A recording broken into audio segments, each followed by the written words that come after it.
करके गई, ध्रुव जी का हाथ पकड़ा और जमीन पर पटक दिया। अब आगे तेरी औकात नहीं है राजा की गोद में बैठने की,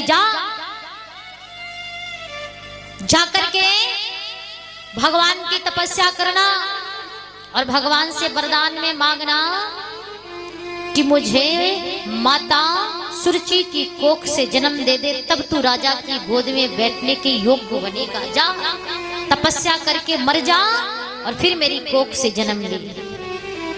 एक छोटे से बालक से अगर कोई इतने शब्द बोल दे तो क्या पीड़ा होगी ये आप समझ सकते हैं। ऐ मेरी माताओं, मेरी बहनों, केवल माता सुरुचि ने इतना कहा ही नहीं, ध्रुव जी का हाथ पकड़ा, गाल पर एक थप्पड़ मारा, चला जा भागे। आसी कही बाहा पकड़े ध्रुव केरी, मंदिर बाहर दीनों धके।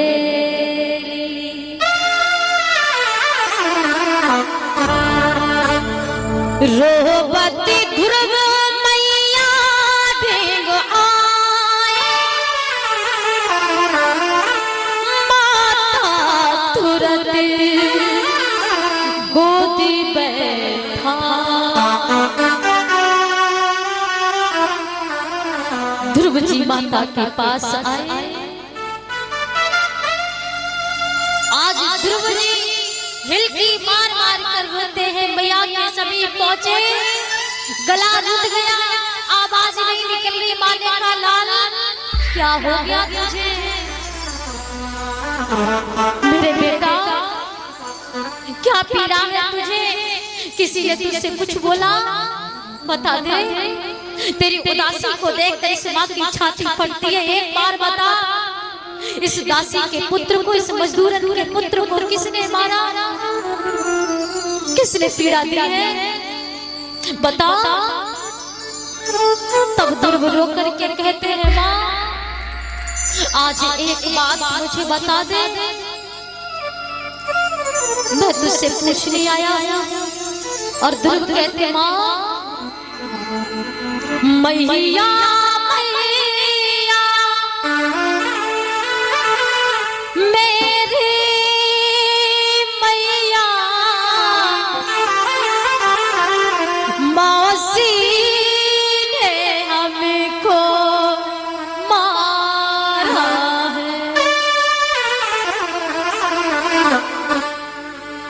मुझे मौसी ने मारा,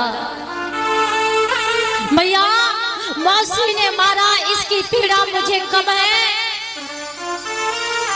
पर सबसे ज्यादा तकलीफ तो इस बात की है कि पिताजी कुछ नहीं बोले। तूने कहा था महाराज उत्तानपाद मेरे पिता है, अगर मेरे पिता है तो मौसी ने मुझे मारा था, तो पिताजी चुप क्यों रहे? मेरा क्या अपराध था? इतना अपराध है कि मैं एक दासी का पुत्र हूँ। माँ आज तू बता दे कि मौसी ने आखिर मुझे निरपराधी को क्यों मारा? माता सुनीति कहती है बेटा, बेटे के सिर पर हाथ फेर तभी कहाँ दुखारी माता ने। बेटा सुख कैसे मिल सकता जब दुख लिख दिया विधाता ने। बेटा तेरी मौसी का इसमें दोष नहीं है। बेटा दोष अगर किसी का है तो हमारे कर्मों का है। ऐ ध्रुव तेरे और मेरे नसीब में परमात्मा ने सुख नहीं लिखा। ऐ बेटा, तू एक दासी का पुत्र है, तेरा ऐसा सौभाग्य नहीं है कि तू राजा की गोद में बैठ जाए। और तेरी मौसी ने तुझे सही मारा। ध्रुव, तू जिस पिता की गोद में बैठ करके आया ना, वो पिता सांसारिक पिता है। पर मां, मौसी ने क्यों कहा कि ध्रुव तुझे मर जाना चाहिए और मर करके मेरी कोख से जन्म ले? बता मां।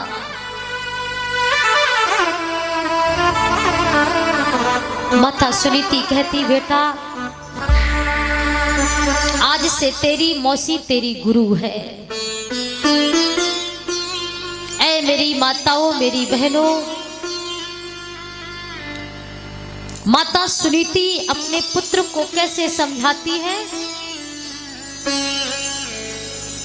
माता सुनीति कहती, बेटा तेरी मौसी आज से तेरी कौन है? गुरु है।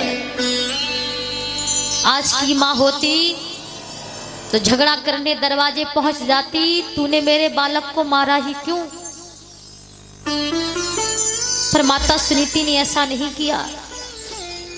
माता सुनीति ने क्या किया? ध्रुव से कहा, बेटा तू जिस मौसी पर इतना नाराज हो रहा है, वो मौसी तेरी आज से गुरु है, जिसने तुझे परमात्मा से मिलने का रास्ता बताया। और जिससे परमात्मा के मिलने का रास्ता मिल जाए वो व्यक्ति गुरु है।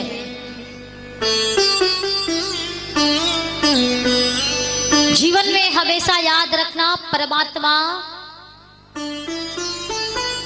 लोगों को अगर मिले हैं जीवन में तो दो तरीके से, या भले की बात लगे जीवन में, या बुरे आदमी की लात लगे। सीधा परमात्मा से जुड़ोगे। भले आदमी कौन है समझते हैं? थोड़ी सी आवाज सही करो इसकी, बढ़ा। जीवन में भले आदमी की बात लगे या बुरे की लात लगे, मंजिल मिल जाएगी। अब आपको एक उदाहरण दे रामायण का। हनुमान जी महाराज कितने भले आदमी हैं, बहुत। और हनुमान जी जिस समय लंका में गए, विभीषण जी से कहा, विभीषण जी चलो हम आपको राम से मिला दें। विभीषण जी गए? बोल दो जरा माता, गए थे? नहीं गए ना। और विभीषण जी राम के पास कब गए? जब रावण की लात लगी। अस गए की नहा चरण पिहारा, अनुज गए पदवारी वारा।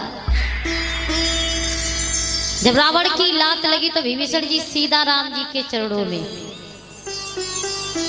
या भले की बात लगे या बुरे आदमी की लात लगे, मंजिल मिल जाएगी, सीधा भगवान के पास जाओगे।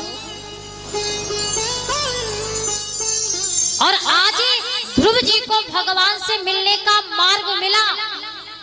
कैसे मिला? बात लग गई ध्रुव जी को, किसकी? मौसी की। और जिस समय बात लगी तो मैया ने कहा, बेटा तेरी मौसी ने सही कहा, ये जो तानबाजी है ये सांसारिक पिता है। ये जो गद्दी तू बैठ कर आया है, इस गद्दी का तो एक दिन नाश हो जाना है। तुझे ऐसे पद पर बैठना है, ऐसे पिता की गोद में बैठना है। कौन से पिता की गोद में बैठना? जगत पिता की गोद में। जिस जगत पिता को पाने के लिए बड़े बड़े योगी तपस्वी अपने शरीर को गला देते हैं, उस पिता की गोद में बैठ। ध्रुव ने कहा, भैया तो मैं जा रहा हूं। भैया ने कहा, नहीं बेटा, अभी तेरी उम्र खेलने खाने को है, अभी नहीं, छोटा है, बड़ा हो जा। तब जाना ध्रुव कहते मैया नहीं, आज से अभी से मेरी माताओं, मेरी बहनों, मेरे भाइयों, भजन करने की उम्र कौन सी होती है? बोल दो जरा। बुढ़ापा, बुढ़ापा होता है भजन करने की उम्र। अरे खुरना के भक्तों, मुरझाया हुआ फूल भगवान को नहीं चढ़ाया जाता। भगवान को कौन सा फूल पसंद है? एकदम ताजा खिला हुआ नया फूल। बुढ़ापा किसने देखा है भजन कर मस्त जवानी में? क्यों माता जी? भजन करने की उम्र कौन सी है? जवानी। भजन जवानी पे करना चाहिए, बुढ़ापे पे नहीं। अभी से, आज से करो ना, बचपन से करो। और बुढ़ापे पे भजन हो नहीं पाता है। बुढ़ापे पे भजन हो पाएगा भैया? हो सकता है सुनाई कम पड़ने लगता, दिखाई भी कम देने लगता है, वो ये जिभ्या भी ज्यादा नहीं चल पाती, दांत चले जाते। अम्मा राम कहो राम कहो, दांत है नहीं, राम निकलेगा साफ। राम कहोगी आम निकलेगा। खाओ, पहले ही से करो भजन। क्यों जी?